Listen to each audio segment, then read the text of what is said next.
আসসালামু আলাইকুম, সবাইকে স্বাগতম। আইসিটি বিষয়ের ছয় ভিত্তিক সংখ্যা বলতে কি বুঝি? এখন ছয় ভিত্তিক সংখ্যা তো বইতে নাই, বইতে না থাকলেও পরীক্ষা অনেক সময় আসে।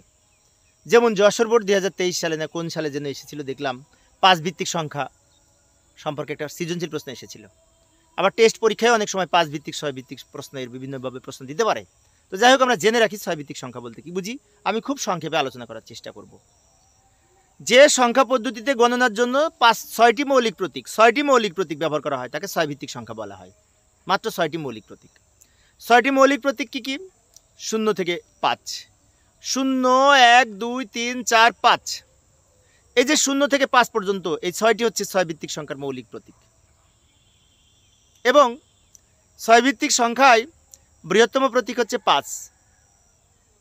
ছয় ভিত্তিক সংখ্যাকে যদি আমরা লিখে প্রকাশ করতে চাই, তাহলে 0 থেকে 5 পর্যন্ত যে কোনো সংখ্যা লিখে ব্র্যাকেট দিয়ে যদি আমরা ভিত্তি হিসাবে 6 লিখি, তাহলে সেটি ছয় ভিত্তিক সংখ্যা হয়।